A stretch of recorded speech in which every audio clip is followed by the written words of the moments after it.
2024년 10월 13일 청안광성교회 주일 예배 시작하겠습니다. 사랑과 은혜가 풍성하신 아버지 하나님, 단풍이 지는 선명한 가을을 내려주시니 감사합니다. 청명한 가을 하늘 아래에서 우리의 사명을 새롭게 하며 주의 일에 힘쓰는 자녀들이 되게 하옵소서. 예수 그리스도의 이름으로 기원하옵나이다. 아멘. 사도신경으로 우리의 신앙을 고백하겠습니다. 나는 전능하신 아버지 하나님 천지의 창조주를 믿습니다. 나는 그의 유일하신 아들 우리 주 예수 그리스도를 믿습니다. 그는 성령으로 잉태되어 동정녀 마리아에게서 나시고 본디오 빌라도에게 고난을 받아 십자가에 못 박혀 죽으시고 장사된 지 사흘 만에 죽은 자 가운데서 다시 살아나셨으며 하늘에 오르시어 전능하신 아버지 하나님 우편에 앉아 계시다가 거기로부터 살아있는 자와 죽은 자를 심판하러 오십니다. 나는 성령을 믿으며 거룩한 공교회와 성도의 교제와 죄를 용서받는 것과 몸의 부활과 영생을 믿습니다. 아멘. 찬송가 25장 찬양하겠습니다.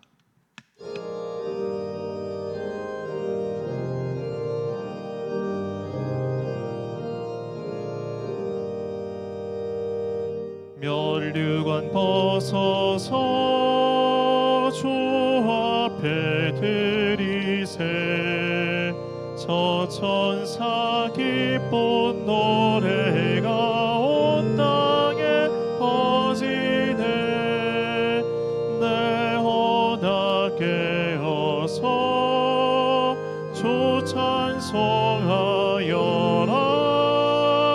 온 백성 죄를 속하신 만왕의 왕이세 멸류관 벗어서 주 앞에 드리세 그 손과 몸의 상처가 영광 중 빛나네 하늘의 천사도 그 영광 보고서 고난의 신비 알고자 늘 음모하도다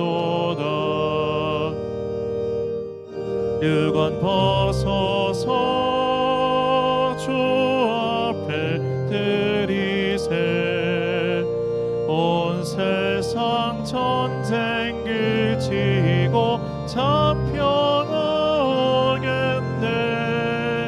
주 보좌 앞에서 온 백성 엎드려 그 한량없는 영광을 늘 찬송합니다.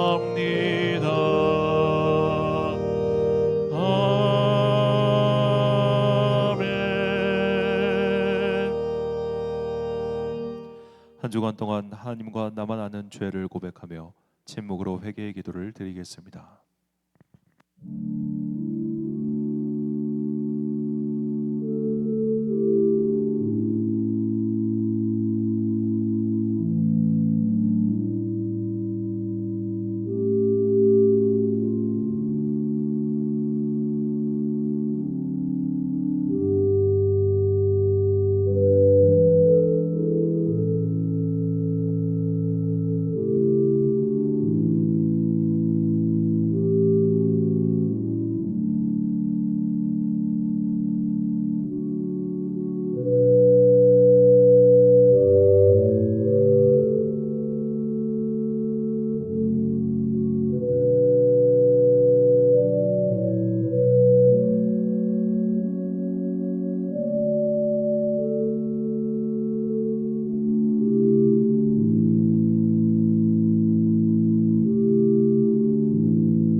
다 함께 공동기도를 드리겠습니다.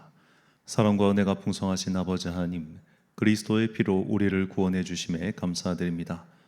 값주고 살 수 없는 은혜를 입었으니 일평생 그 은혜에 감사하며 살아가는 진정한 성도가 되게 하옵소서.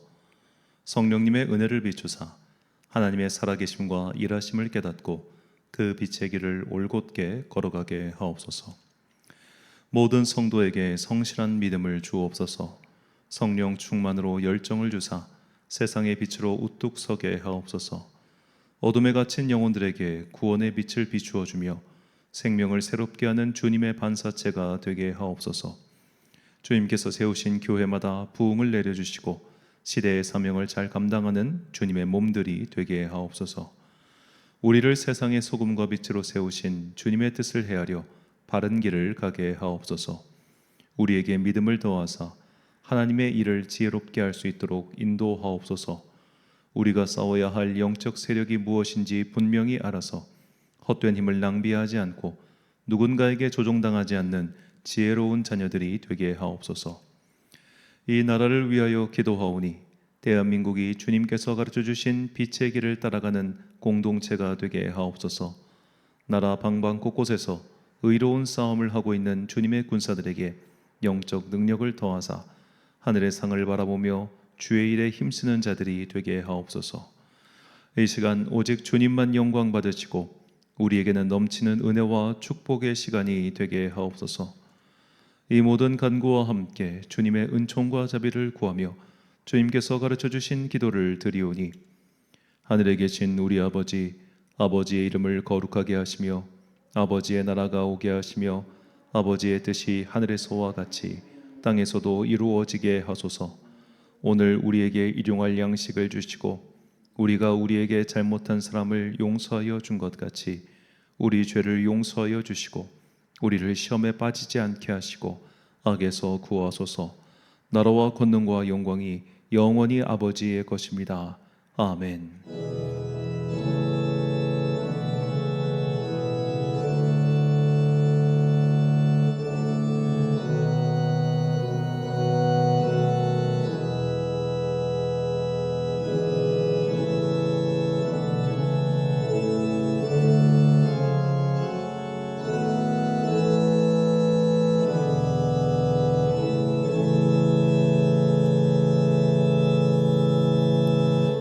사제의 말씀 선포하겠습니다. 이것을 너희에게 이르는 것은 너희로 내 안에서 평안을 누리게 하려 함이라. 세상에서는 너희가 환난을 당하나 담대하라. 내가 세상을 이기었노라. 아멘. 우리가 그리스도인으로서 성실하게 세상을 살아가면 반드시 환난을 당합니다. 못된 사람들 속에서 착한 사람은 언제나 무시와 박해를 당하기 때문입니다. 그러나 우리는 이 세상 넘어 다른 세상을 바라보는 자들입니다. 주님의 나라에서 반드시 받게 될 상을 바라보며 오늘의 환난을 이겨내는 여러분과 제가 되시길 간절히 소망합니다. 교독문 31번을 함께 교독하시겠습니다. 하나님이 일어나시니 원수들은 흩어지며 주를 미워하는 자들은 주 앞에서 도망하리이다. 연기가 불려가듯이 그들을 몰아내소서. 불 앞에서 미리 녹음같이 악인이 하나님 앞에서 망하게 하소서. 의인은 기뻐하여 하나님 앞에서 뛰놀며 기뻐하고 즐거워할지라. 하나님께 노래하며 그의 이름을 찬양하라. 하늘을 타고 광야에 행하시던 이를 위하여 대로를 수축하라. 그의 이름은 여호와시니 그의 앞에서 뛰놀지어다. 그의 거룩한 처소에 계신 하나님은 고아의 아버지시며 과부의 재판장이시라. 하나님이 고독한 자들은 가족과 함께 살게 하시며 갇힌 자들은 이끌어 내가 형통하게 하시느니라. 오직 거역하는 자들의 거처는 메마른 땅이로다. 함께 읽습니다. 하나님이여, 주께서 가난한 자를 위하여 주의 은택을 준비하셨나이다. 아멘. 찬송가 190장 찬양하겠습니다.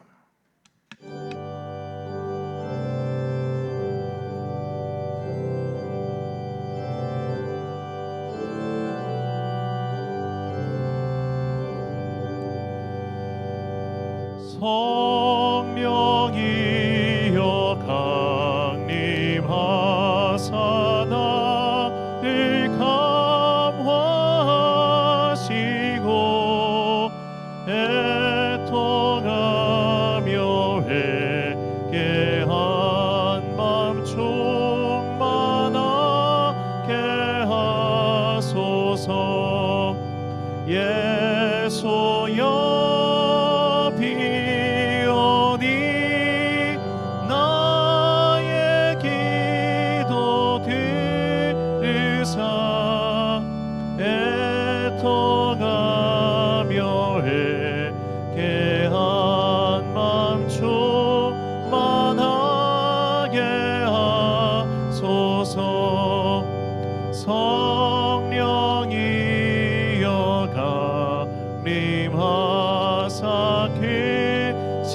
권능 주소서. 원하옵고 원하오니 충만하게 하소서.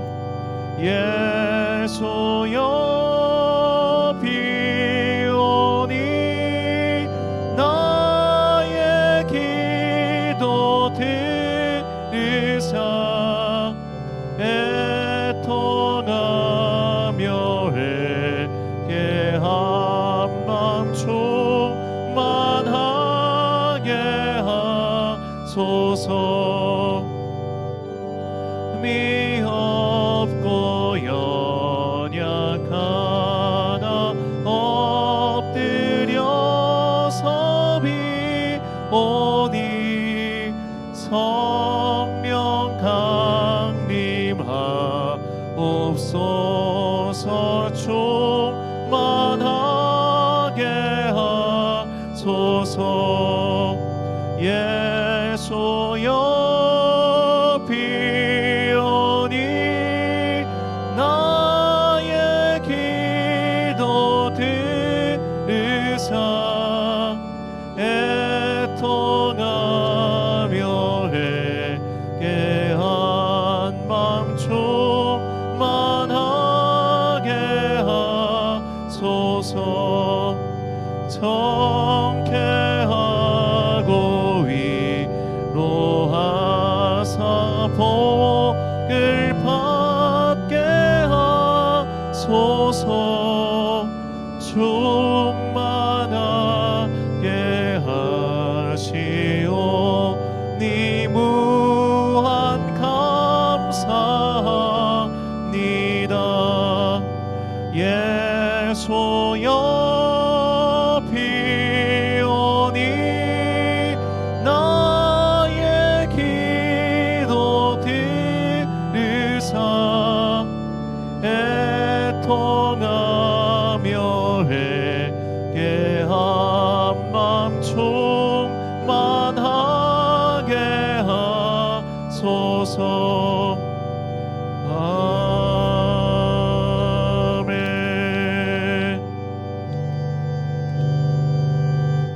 지난주 봉헌하신 분들입니다. 김종학 집사님 가정에서 주저헌금 드리셨고요. 성경 오영은 집사님, 감사헌금 오영은 집사님, 김지율 어린이 그리고 드렸습니다. 성전 이전을 위해서 계속 기도해 주십시오. 이제 내일부터 교회 공사가 시작됩니다. 이제 내일부터 이제 교회 공사가 시작되고 어제 업자를 만났는데 일정이 생각보다 좀 많이 당겨질 것 같습니다. 아마 11월 첫째 주면 공사가 완료될 것 같고 세부적인 것들 이제 제가 가장 사실 신경 쓰는 거는 방송 음향 장비예요. 그게 설치가 되고 세팅을 하는 게 생각보다 좀 어렵다는 것을 우리 함께 예배드리신 분 다 아실 겁니다. 그래서 그것까지 완료하면 아마 다니엘 기도회가 끝나는 11월 20일 전에 다 새성전으로 이전할 수 있지 않을까 그렇게 예상하고 있습니다. 자, 부족한 것들 또 급한 것들 마무리 잘 될 수 있도록 계속해서 기도해 주시고요. 무엇보다 그곳에서 함께 예배드리는 자들이 많이 오도록 또한 기도해 주십시오. 드린 예물 위하여 보험 기도드리겠습니다. 사랑과 은혜가 충만하신 아버지 하나님 참으로 감사합니다. 우리가 지난 세월 살아온 동안 모든 것이 주님의 은혜 덕분이었음을 다시 한번 고백합니다. 어느덧 우리 교회가 창립한 지 5년하고도 절반이 지났습니다. 지난 이 긴 세월 동안 주님께서는 여러 예배 처소에서 가는 곳마다 은혜를 베풀어 주셨고 우리를 여기까지 인도하셨습니다. 원주의 작은 아파트에서 시작한 이 교회가 어느덧 여기까지 이르렀다는 것, 이것만으로도 주님께서 살아계시고 우리와 함께 하신다는 것에 분명한 증거임을 다시 한번 고백합니다. 주님, 감사의 마음 잊지 않고 은혜를 잊지 않고 새로운 길을 향하여 나아가는 주의 자녀들 되게 하여 주옵소서. 어려운 시절부터 지금까지 우리와 함께 하신 하나님, 삶의 모든 순간순간 궤적 하나하나가 다 주님의 은혜 덕분이었습니다. 우리 모두가 이를 고백하며 담대하게 주의 일에 힘쓰는 거룩한 주의 교회 되게 하여 주옵소서. 귀한 예물 주님께 바치는 성도들의 삶을 주님께서 지켜 주옵소서. 그들의 건강부터 그들의 사업까지 주여 함께하여 주사 각자가 맡은 바 사명을 잘 감당할 수 있도록 은총 베풀어 주시고, 우리가 이 땅을 사는 동안 주님을 위하여 흘렸던 모든 것들이 반드시 저 하늘에서 상으로 맺혀지게 하여 주옵소서. 우리의 인생 끝날까지 주님의 자녀가 되어 하나님 나라를 위하여 힘쓰는 그 제자들 되기를 간절히 소망하오며, 이 모든 말씀 우리 구주 예수 그리스도의 이름으로 기도드립니다. 아멘.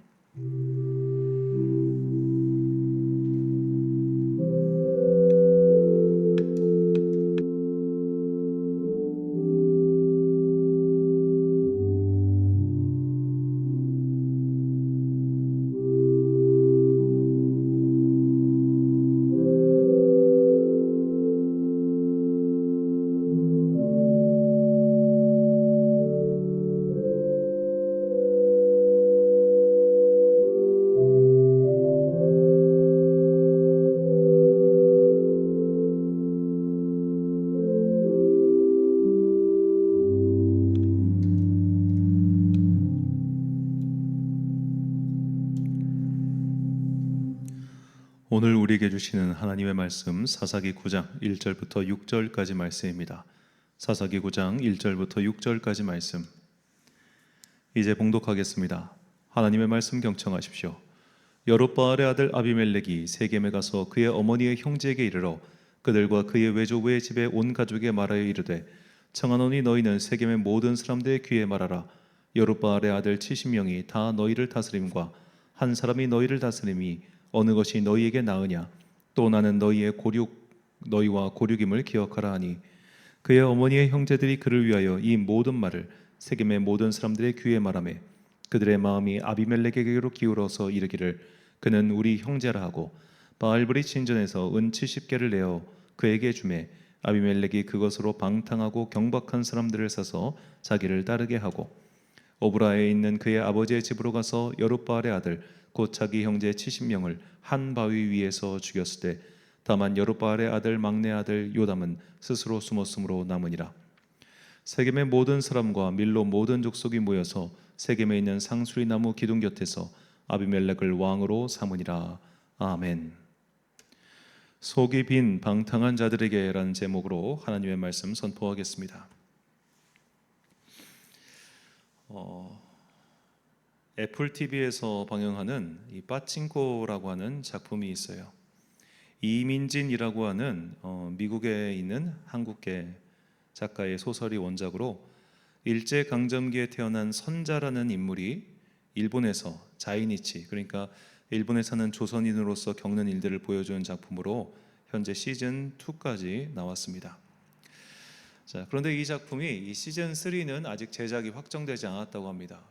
왜 그럴까? 아직 소설 내용이 남았는데 왜 그럴까라고 생각을 해보니까, 일단 이 소설 자체가 이 선자의 부모부터 시작해서 선자의 손자까지 무려 4대에 걸친 이야기를 다루는 굉장히 방대한 작품이고, 이 시즌 1과 2만 해도 무려 1,000억 가까운 제작비가 들어갔다고 합니다. 시즌 3를 제작하려고 하는데 이 사람들의 반응이 생각보다 그렇게 뜨거운 관심을 받지 않는 거예요. 평단이나 언론이나 전문가들이 볼 때는 굉장히 잘 만든 작품인데 또 불구하고 대중에게는 그렇게 크게 와닿지 않은 작품인 겁니다. 자, 왜 그럴까 생각을 해보니까 이 작품의 주제 의식 자체가 그렇게 대중들에게 눈길을 끌지 못하기 때문이에요. 자, 이 소설 첫 장의 문단을 보면 이렇게 시작한다고 합니다. 역사는 우리를 저버렸지만 그래도 상관없다. 자, 그러니까 이 선자라고 하는 인물이 원래 이제 소설 원작을 보면 부산에서 태어나서 일본으로 건너가서 거기서 어떤 남자를 만나고, 그리고 이제 결혼을 하는데 그 결혼한 남편이 목사예요.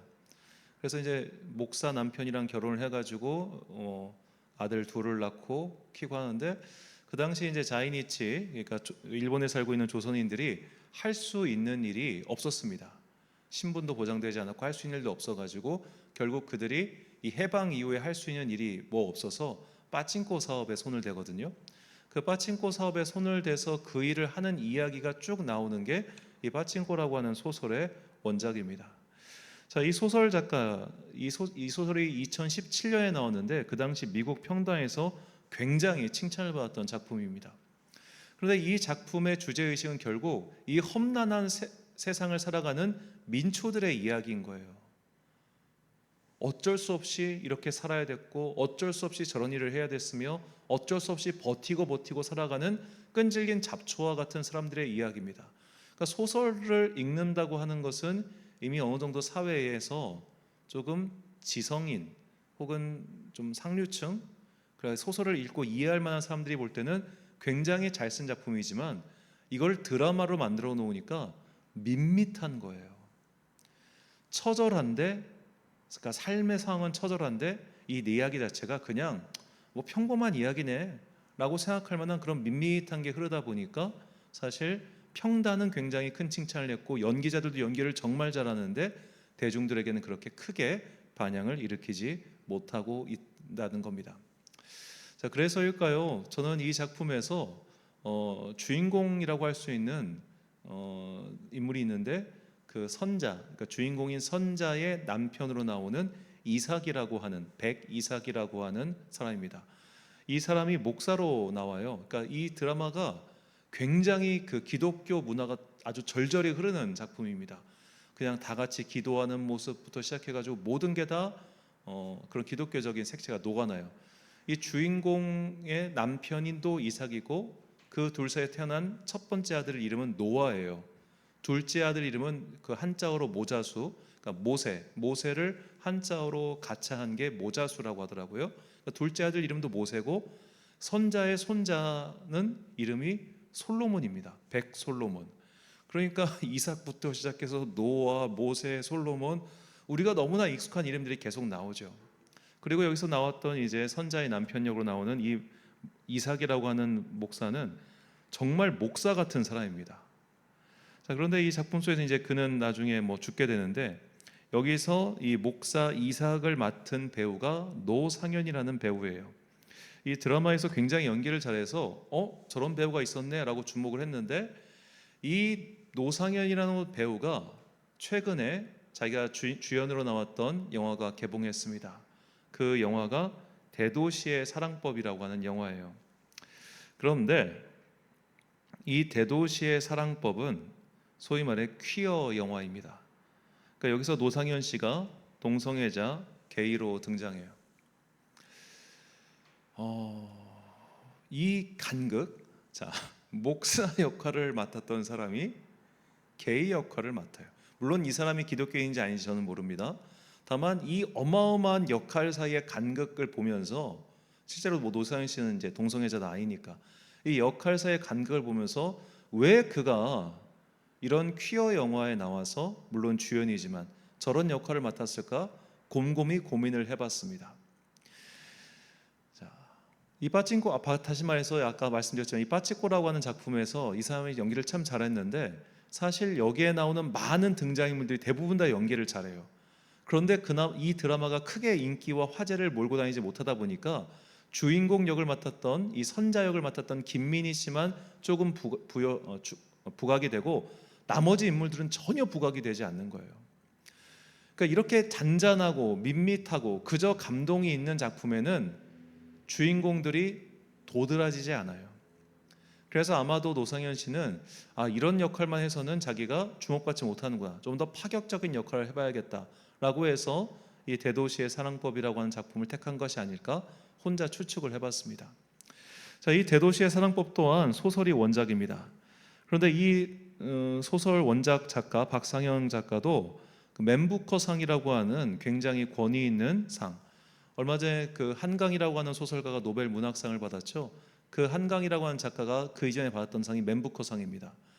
그러니까 어떻게 보면 그 큰 작가, 대가로 가는 세계적인 작가로 가는 어떻게 보면 그 관문 같은 역할이 맨부커상이라고 이런 생각이 좀 드는데 그 상에 후보로 올라갔던 이 후보로 올라가는 것만이 대단하다고 합니다. 그런 작품이 대도시의 사랑법입니다. 이 대도시의 사랑법이라고 하는 소설도 퀴어 문학이라고 하더라고요. 그러니까 우리나라 주류 문단에서 퀴어 문학이 이렇게 큰 상에 노미네이트가 되고 그리고 이 작품은 영화로 제작되었고 이제 다음 주 정도에 문화체육관광부와 한국콘텐츠진흥원의 지원을 받아서 티빙에서 드라마로까지 방영이 된다고 합니다. 자, 문화체육관광부 한국콘텐츠진흥원 보수 정권 하에서 이렇게 퀴어 영화 드라마도 만들어 줘요. 그러니까 참 우리가 생각할 게 참 많은데 여하튼간에 자, 두 작품에서 한 배우가 나왔는데 이 배우가 이런 작품 하다가 저런 작품을 선택한 이유, 이것을 보면서 저는 이것이 어쩌면 세상의 흐름이 아닐까라는 생각을 하게 됐습니다. 어떤 흐름이냐? 사람들은 밋밋하고 그저 성실하고 그저 하루하루를 살아가는 이런 민초들의 이야기, 평범한 이야기에는 관심이 없어요. 강렬하고 자극적이고 뇌세적이며 유혹할 만한 것들, 그런 것들에 사람들이 끌린다는 겁니다. 그러니까 배우들이 강렬한 악역 혹은 뭐 살인자 뭐 이런 것들을 하는 이유가 뭐냐면 그런 걸 하고 나면 인기를 얻거든요.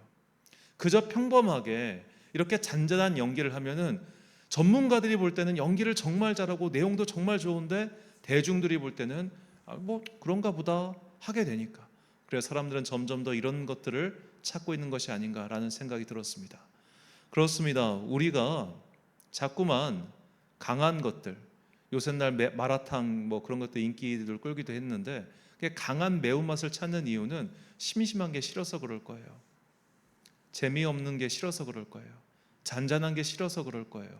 그냥 잔잔한 호수를 바라보는 것보다 익스트림, 파도가 치고 물결이 치는 계곡에 가가지고 뭔가를 해야지 직성이 풀리기 때문에 사람들이 이렇게 잔잔한 이야기보다는 자극적인 것들을 찾고 있는 것이 아닐까라는 그런 생각을 해봤습니다. 자, 이런 생각을 하면서 오늘 본문의 이야기를 다시 한번 생각해 보게 됐습니다. 인간의 품성이란 평범하고 밋밋하고 조용한 것을 좋아하지 않고 시끄럽고 폭력적이며 때로는 잔혹한 것에 끌린다는 것을 명확하게 보여주는 성경의 이야기 중 하나가 바로 기드온의 아들 아비멜렉이 왕이 되어 버린 일이라고 생각을 들더군요. 자, 이 아비멜렉이라고 하는 사람은 이스라엘 역사에서 유일하게 칭왕, 스스로 왕이라고 칭하며 왕 대접을 받았던 사람입니다. 그가 그 왕위에 오르기까지 과정이 매우 거칠고 폭력적이죠. 본문 2절과 4절 말씀. 청하노니 너희는 세겜의 모든 사람들의 귀에 말하라. 여룻바알의 아들 70명이 다 너희를 다스림과 한 사람이 너희를 다스림이 어느 것이 너희에게 나으냐. 또 나는 너희의 고륙임을 기억하라 하니 바알브리 신전에서 은 70개를 내어 그에게 주매 아비멜렉이 그것으로 방탕하고 경박한 사람들을 사서 자기를 따르게 하고. 자, 아비멜렉은 세겜 사람들을 선동질해서 왕위에 오릅니다. 자, 그런데 그 선동질할 때 동원한 사람들이 방탕하고 경박한 사람들이라고 합니다. 그렇게 방탕하고 경박한 사람들이 무리를 지어서 야, 아비멜렉이 우리 왕이 돼야 돼. 쟤는 우리와 가깝잖아. 에이, 기도의 나머지 아들들은 볼 것도 없어. 이런 식으로 웅성웅성하면서 분위기를 조성합니다.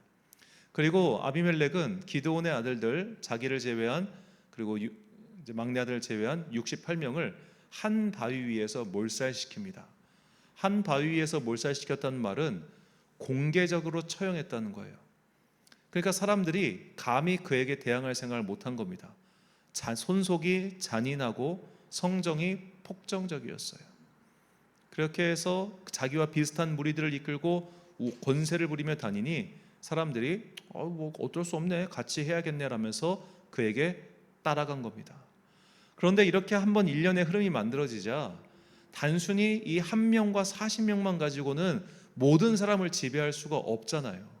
거기에 끌리는 무리들이 점점점 늘어나기 시작합니다. 그리고 아비멜렉은 자신의 권위를 지키기 위해서 계속해서 권세를 누리기 위해서 더욱더 잔인하게 행동하죠. 본문 9장 45절과 49절 말씀. 아비멜렉이 그날 종일토록 그 성을 쳐서 마침내는 점령하고 거기 있는 백성을 죽이며 그 성을 헐고 소금을 뿌리니라. 모든 백성들도 각각 나뭇가지를 찍어서 아비멜렉을 따라 보루 위에 놓고 그것들이 얽혀있는 보루에 불을 놓음에 세겜 망대에 있는 사람들이 다 죽었으니 남녀가 약 1000명이었더라. 자, 지금 아비멜렉과 싸우고 있는 사람들은 외부인들이 아닙니다. 이방 세력이 아닙니다. 같은 이스라엘 동포들입니다.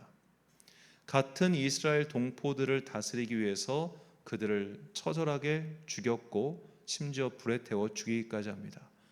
이런 것들을 보라는 거죠. 봐라, 난 이런 사람이다. 나에게 함부로 대항하면 너희는 이렇게 다 죽을 수밖에 없어. 나를 따라와. 그렇게 해서 그는 계속해서 세력을 몰고 다니죠. 처음에는 돈을 주고 고용한 40명이었다가 이제는 그의 그 압도적인 폭력성과 그 성정 앞에 굴복한 자들이 점점 더 늘어나기 시작하는 겁니다. 자, 이게 인간의 속성입니다. 강한 자, 폭력적인 자, 피를 뿌리는 자, 이런 자들에게 쉽게 굴복하고 마음이 꺾이는 것이죠. 자, 생각해보면 되게 이상하죠. 예를 들어 한 1000명이라고 생각했을 때 아비멜렉과 그의 세력은 40명밖에 되지 않아요. 그럼 나머지 960명이 쟤들 없애버리면 당해낼 수가 없습니다. 그런데 그런 생각도 못하게 만들어버린 거예요. 압도적인 폭력을 보여줌으로써, 압도적인 잔혹함을 보여줌으로써 사람들이 애당초 그런 생각을 못하게 만들었다는 겁니다. 자, 이렇게 폭력적인 것들, 아주 잔혹한 것들, 이런 것들은 때로는 사람을 매우 강하게 끌어당기는 힘이 된다는 겁니다. 대부분 어떤 사람들, 약한 사람들은 이런 것들에 끌려다니게 돼요. 자신의 삶을 주체적으로 살지 못하는 사람들, 그런 사람들은 저 앞에 나가서 저렇게 막 피를 뿌리며 잔혹하게 굴며 그런 자들에게 끌려다닌다는 겁니다. 자, 그래서일까요? 우리가 뭐 영화나 드라마나 이런 소위 예능 사업들을 보면은 그렇게 잔잔하고 조용하고 그래서 착한 그런 캐릭터보다는, 그런 어떤 뭐 음악보다는 강렬하고 어떤 그런 것들이 훨씬 더 인기를 끌죠. 최근에 한 그룹이 발매한 앨범 제목이 아마겟돈이었습니다. 아마겟돈은 그 히브리어 하르메기돈이라고 하는 지형의 이제 헬라어식 이름이죠. 그곳은 요한계시록에 나오는 이 땅 마지막 전쟁이 일어날 전쟁터입니다.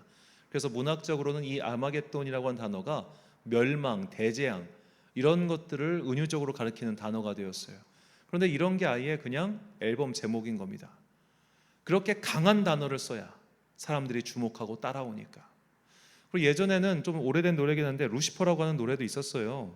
그래서 그 루시퍼라고 하는 노래 가사를 보면 거부할 수 없는 너의 마력은 루시퍼, 거부할 수 없는 너의 마법은 루시퍼. 좀 오래된 노래긴 한데, 자, 이런 식으로 왜 이걸 만약에 거부할 수 없는 너의 마력은 엔젤, 너의 매력은 엔젤 이러면 가사가 강하게 다가오지 않잖아요.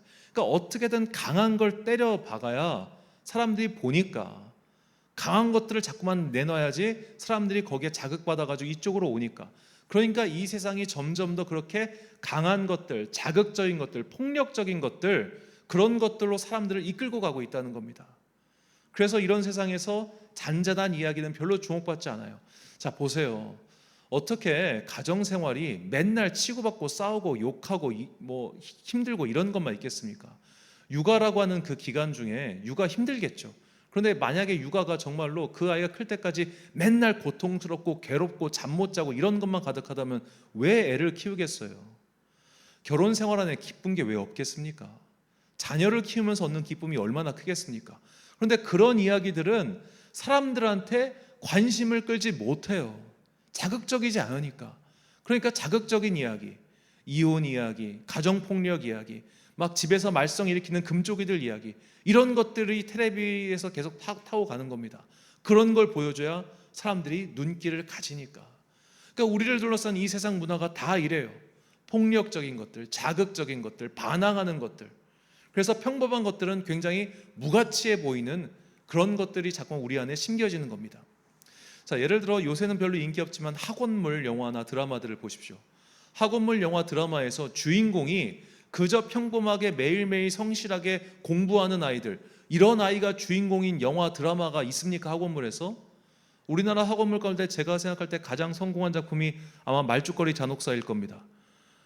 자, 이 영화 뭐 아시는 분들은 아시겠지만 이 영화를 보면 고등학생 애들이 거의 무술과 폭력의 달인이에요. 막 학교에서 쌍절곤 휘두르고 막 권법 익히고 막 때리고 돈 뺏고, 이런 이야기들이 왜 영화나 드라마에서 주류가 되겠습니까? 자극적이지 않으면 이야기거리가 안 되는 거예요. 그래서 아이들도 사람들도 평범한 것들을 자꾸 거부하려고 합니다. 조용히 공부하는 아이들이, 조용히 학교 생활하는 아이들이 누군가에게 찐따 취급을 당합니다.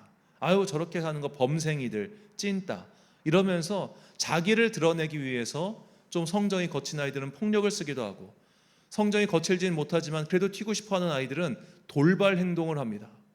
참 돌발 행동하는 아이들 많습니다. 옛날에는 그런 돌발 행동하는 아이들을 선생님들이 그냥 뭐 공개적으로 매질이라도 해가지고 좀 질서가 유지가 됐는데, 지금은 그게 안 되잖아요. 특히 남자애들 같은 경우 여자 선생님이 담임일 때 그런 행동을 더 하다 보니까 전혀 질서가 유지가 안 돼요. 그러면 선생님들은 할 수 있는 방법이 결국 그 아이들 평점에다가 그 아이들의 앞날에 아주 방해되는 글귀를 쓸 수밖에 없는 겁니다. 또 그러면 엄마들은 나서서 난리를 치죠. 이 세상이 이렇게 생겨먹은 이유는 결국 모두가 다 이렇게 폭력적인 거, 그러니까 좀 옛날 말로 폭급하다고 하는데, 그런 것들에 끌리고 그런 것들의 매력을 느끼며 그런 것들을 따라가려고 하기 때문입니다. 평범한 것들을 거부합니다. 잔잔한 것들을 싫어합니다. 매일매일 성실하게 살아가는 사람들의 그 노력을 무가치한 것처럼 여기게 만듭니다. 야, 그렇게 매일매일 일개미처럼 해서 일해서 뭐 할 거야? 나처럼 한 방에 돈 벌어. 그래서 이렇게 좋은 차도 타고 그렇게 살라고. 그러니까 카푸어가 나오는 거 아니겠어요? 좋은 차 타고 다니면서 집은 정작 하나, 근데 밖에 나가서는 돈 팍팍 쓰는 그런 것들. 뭐 최근에 이제 예능에 보면 짠 남자라고 하는 프로그램이 있는데, 그 프로그램에 보면 이제 흥청이 망청이 해가지고 그 과도한 소비 습관을 가진 어떻게 보면 연예인들이 좀 나와가지고 그런 것들을 어떻게 보면 이게 이야기하는 그런 프로그램이 있는데, 보면 이제 막 자켓 같은 거 있잖아요. 이 면티 하나가 15만 원, 20만 원, 막 그런 것들이 쭉쭉 나온단 말이에요. 그리고 그런 걸 많이 사요. 한두 벌 사는 것도 아니고 많이 사요. 자기의 수입에 전혀 걸맞지 않은 엄청난 수집들을 하고 그런 걸 쓰고 하는 모습들을 보여줘요. 자, 물론 이제 TV 프로그램상 그런 것들을 권장하거나 그러지는 않는데, 그 모습들 보면 어떤 생각이 드냐? 아, 저게 요즘 세대의 모습이겠구나. 요즘 세대의 모습들, 저런 것들을 자랑하고 싶어하고 나는 너희들과 달라를 보여주고 싶어하고, 그러면서 괴이한 행동을 하고 평범하게 사는 사람들을 비웃는 습관, 마치 아비멜렉이 버리는 그런 습관들이 이 세상에서 고스란히 보여주고 있다는 겁니다.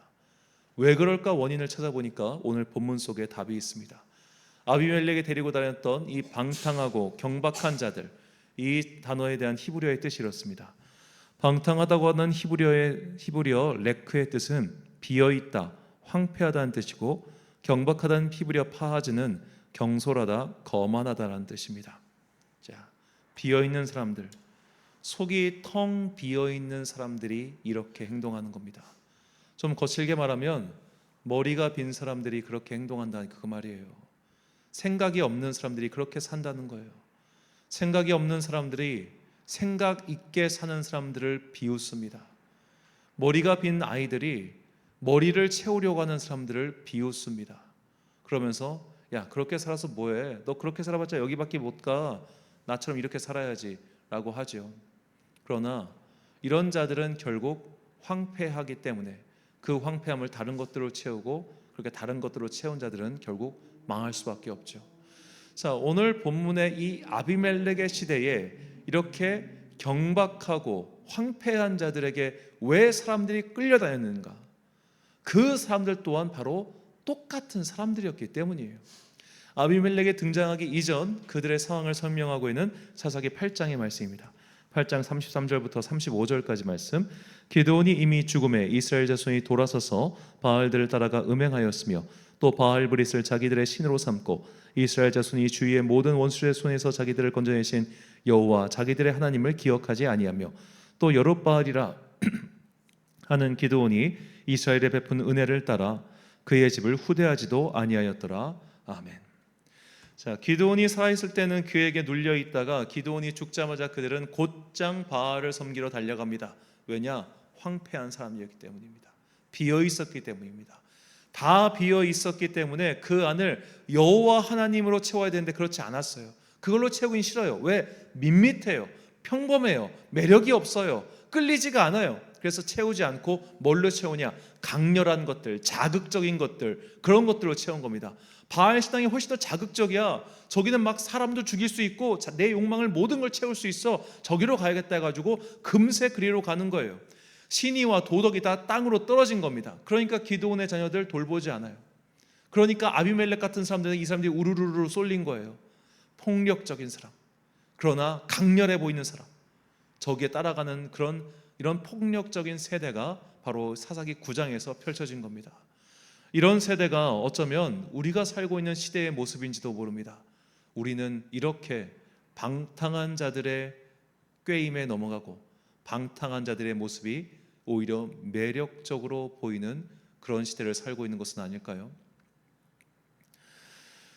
제가 뭐 이런 얘기하는 걸 썩 좋아하진 않는데 뉴욕에서 이것도 뭐 그들만의 농담인지 모르겠습니다만 뉴욕에서 되게 매력적으로 보이는 남성은 대부분 동성애자라는 말이 있다고 합니다.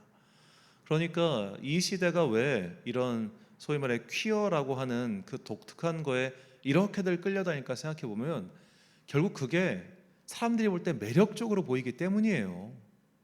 매력적으로 보이니까, 좋아 보이니까. 그러니까 거기에 자꾸만 헬렐레 하고 끌려가는 겁니다. 그것의 추악함이 드러나기 전까지는 사람들은 다 이렇게 살 겁니다. 그런 것들이 좋아 보이니까 이렇게 목사 이야기, 기독교 이야기, 이 땅을 성실하게 살아가는 사람들의 이야기는 관심이 없어요. 동성애자들 이야기, 그들의 막 사랑 이야기, 되게 막 센세이셔널한 이야기. 한 10년 전쯤인가요? 그 당시 20대 여성들의 로망이 이런 게 있었대요. 저 듣고 참 황당했는데, 남자 동성애자 친구가 있었으면 좋겠다는 게 그 당시 20대 여자들의 로망이었다는 겁니다. 남자 동성애자 친구. 왜냐? 그냥 남자인데 얘랑은 평생 친구할 수 있을 거 아니에요. 왜냐하면 동성애자니까. 그런 친구를 두는 게 20대 여성들의 로망이었다고 하더라고요. 그러니까 이런 게 다 매력적으로 보이니까 끌리는 거예요. 잔잔한 이야기, 애를 키우는 이야기, 하루하루를 성실하게 사는 사람들의 이야기, 오늘도 책상에 앉아가지고 선생님 말씀을 잘 들으면서 공부하는 아이들의 이야기는 매력적이지가 않아요. 그런 것들은 심심해요. 그러니까 강한 것들을 찾는 거예요. 강렬한 것들을 찾는 거예요. 그러다가 보니까 성정이 폭급해지는 거예요. 폭급한 사람들이 폭급한 사람들을 만나가지고 이렇게 괴력난신의 세상을 만들어가고 있는 것이 오늘날 세태라는 겁니다. 그래서 우리가 정말로 방탕함의 그 본질이 무엇인가? 속이 비어있기 때문이다. 그 속이 빈 자들의 마지막이 어떻게 되는가를 분명히 알아야 됩니다. 잠언은 우리에게 이렇게 말합니다. 잠언 12장 11절과 28장 19절 말씀. 자기의 토지를 경작하는 자는 먹을 것이 많거니와 방탕한 것을 따르는 자는 지혜가 없느니라. 자기의 토지를 경작하는 자는 먹을 것이 많으려니와 방탕을 따르는 자는 궁핍함이 많으리라. 아멘. 뭐 제가 학교 다닐 때도 그렇습니다. 한 40년, 50년 동안 내가 볼 때 변하지 않는 것 같아요. 소위 말해서 싸움 잘하고 뭐 춤 잘 추고 이런 애들은 여학생들한테 인기가 많았어요. 그러니까 걔네들은 중학교 때, 고등학교 때 여자친구 사귀면서 예를 들어 제가 중학교 때 삐삐라는 게 있었는데, 그 삐삐는 그 당시 중학생들한테는 굉장히 날라리들의 상징 같은 거였습니다. 왜냐면 삐삐 쓸 게 솔직히 뭐가 있어요. 근데 걔네들은 쓰더라고. 그런 애들이 인기 있었단 말이에요. 남자애들한테도 인기 있고 여자애들한테도 인기 있고. 그런데 그때 조용히 공부하는 애들은 당연히 인기 없죠. 근데 제가 이 나이 먹고 보니까 결국 걔들은 어디 있겠어요. 제가 조금 뭐 가슴 좀 그런 이야기인데, 제가 대학생 때 이렇게 집을 나서고 가다가 한 공사 현장에서 그 노가다 일을 하고 있는 그 중학교 동창을 발견했습니다. 걔가 그런 애였어요. 주먹 좀 써가지고 그때 좀 인기 좀 있던 그런 애. 그때부터 담배 뽕뽕 피면서 했던 그런 애. 자, 세월이 지나 보면 갈리는 거예요. 머리가 빈 사람, 속이 빈 사람. 그래서 이리저리 끌려다니는 인생과 그렇지 않은 인생은 길게 보면 결국 나뉘게 되어 있어요. 얼마 전 연예인 차승원 씨가 그 유퀴즈라고 하는 프로그램에 나와서 이런 말을 했습니다. 결국 이 업계에 자기가 오래 있다 보니까 능력 있고 성실하고 겸손하고 그리고 이제 뭐 그 문제 가격까지 얘기했는데 가성비 출연료가 너무 비싸지 않은 그런 사람들이 살아남지, 거만하거나 출연료 높게 부르거나 잘난 척한 애들은 결국 반짝이다 다 사라지더라는 거예요. 다 사라지더라. 그분이 20대 데뷔해가지고 지금 50대가 됐는 그 한 30년 기간 동안 쭉 보니까 그렇다는 거예요. 겸손한 자가 살아남는 거예요. 오늘 하루의 일을 묵묵하게 견디는 자들이 살아남는 거예요. 그 안에 성실함을 채우는 사람들이 결국 남는 거예요. 그런데 일순간 그렇게 폭급한 자들이, 방탕한 자들이, 경망스러운 자들이 권세를 잡은 것처럼 보였을 때 거기에 따라간 자들은 이 성경의 말씀처럼 결국 망하게 된다는 겁니다. 재미없어 보이고 심심해 보이지만 그 안에 성실을 채운 사람들, 아주 밋밋해 보이지만 그 안에 오늘 하루를 최선을 다해서 주님께서 맡기신 사명으로 채워가는 사람들, 결국 그런 사람들이 주님께서 예비하신 상을 받게 되는 겁니다. 그래서 사도 바울은 우리에게 이 그리스도인으로서 바르게 살아가기 위해서 다음과 같이 권면합니다. 에베소서 5장 17절과 18절 말씀 함께 봉독하겠습니다. 시작. 그러므로 어리석은 자가 되지 말고 오직 주의 뜻이 무엇인가 이해하라. 술 취하지 말라. 이는 방탕한 것이니 오직 성령으로 충만함을 받으라. 아멘. 사랑하는 천안광성교회 성도 여러분, 그리고 이 예배를 함께 드리고 계신 귀한 주님의 자녀 여러분, 텅 비어 있는 사람들이 그 텅 비어 있는 곳을 경망하고 아주 망측한 것들로 채우고 있는 세상입니다. 자극적인 것들로 자기 안을 때려 넣어야 만족하는 사람들입니다. 음주 관련 콘텐츠가 얼마나 많이 나온지 아십니까? 참 신기하죠. 놀라울 만큼 술에 관련된 콘텐츠가 범람하고 있는 시대입니다. 술 마시고 인터뷰하고 술 마시고 대화하는 것들이 모두에게 그냥 노출되어 있습니다. 텅 비어있는 사람들은 그 안에 술로 채우려고 합니다. 텅 비어있는 사람들은 그 안에 돈으로 채우려고 합니다. 텅 비어있는 사람들은 자신의 텅 비어있는 것을 감추기 위해서 오히려 과장되이 행동하는 것들이 참 많습니다. 이렇게 텅 비어있는 자들의 세상 속에서 우리가 바르게 살기 위해서 필요한 것이 뭐냐? 성령 충만이라는 거예요. 성령 충만함으로써 오늘 하루의 삶을 주님의 영으로, 하나님께서 주신 그 성실의 인품으로 살아가는 것이 그리스도인의 삶이라는 겁니다. 그리스도인들은 그래서 성실한 사람들입니다. 그리스도인들은 하루하루를 일희일비하지 않는 사람들입니다. 오늘 나에게 주어진 과업을 최선을 다해서 이행하는 사람들입니다. 일의 결과는 주님께 맡겨놓고 오늘 나는 나의 삶의 몫을 다하겠다. 그런 사람들이 바로 그리스도인들입니다. 우리는 그리스도인답게 살아가야 됩니다. 많은 사람들이 몰리고 많은 사람들이 매력적으로 보이는 그런 것들을 쫓아가는 사람들이 아니라, 비록 심심해 보일지라도, 비록 누군가 나에게 별로 관심을 갖지 않는다 할지라도 그런 거 관계없어. 나는 오늘 나의 일을 하는 사람들이야. 그런 사람들이요, 믿음이 흔들리지 않아요. 자꾸만 남의 인정을 받으려고 하는 사람, 남의 주목을 받으려고 하는 사람들이 교회 안에는 왜 없겠습니까? 그런데 그런 사람들은 그 관심이 끊어지는 걸 못 견디잖아요. 목사님은 나를 사랑하지 않아, 성도들은 나에게 관심 없어, 그러면서 교회 떠나면서 하는 말, 이 교회는 사랑이 없어라는 괴상한 말을 남기고 가지 않습니까? 그러나 기도의 사람, 자신의 사명에 충실한 사람은 외파에 흔들리는 법이 없습니다. 그는 굳건한 생명나무 가지처럼 그 자리에서 자신의 사명을 잘 감당합니다. 우리가 바로 그런 자가 되어야 합니다. 그리고 위에서는 우리에게 성령 충만이 필요합니다. 주님께서 오늘 우리에게 맡기신 그 삶의 사명을 끝까지 다하기 위하여 하루하루를 성실로 엮어가는 저와 여러분이 되시기를 주님의 이름으로 축원합니다. 우리 함께 이 찬양 충만 부르신 후에 기도와 축도로 예배를 마치겠습니다.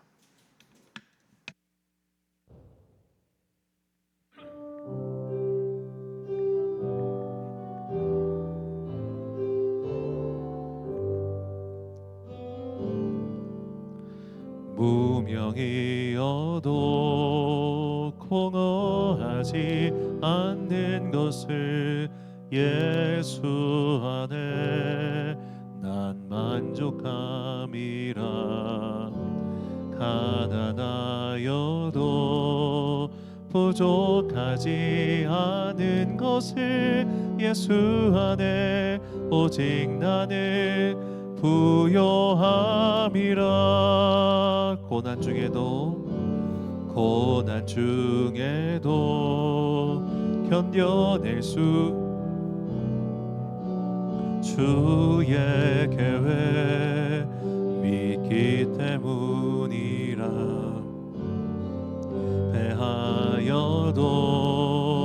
일어설 수 있는 것을 예수 안에 오직 나는 승리함이라.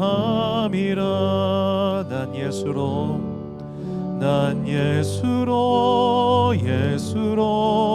예수로 충만하네. 난 예수로 충만하네. 난 예수로 충만하네. 영원한 왕 내 안에 살아계시네. 내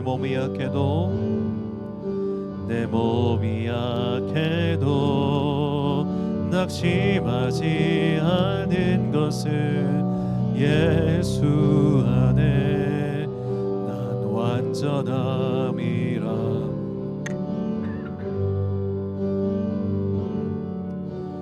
부럽지 않은 것은 난 예수로 충만함이라. 난 예수로 충만하네. 세상 모든 것들도 부럽지 않네. 난 예수로 충만하네. 영원한 왕 내 안에 살아계시네. 난 예수로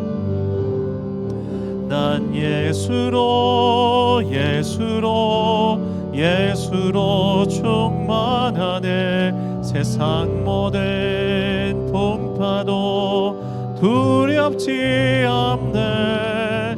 난 예수로 충만하네. 영원한 왕 내 안에 살아계시네. 난 예수로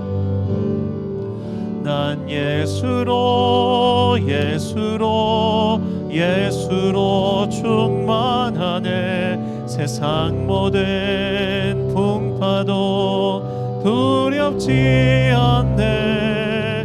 난 예수로 충만하네.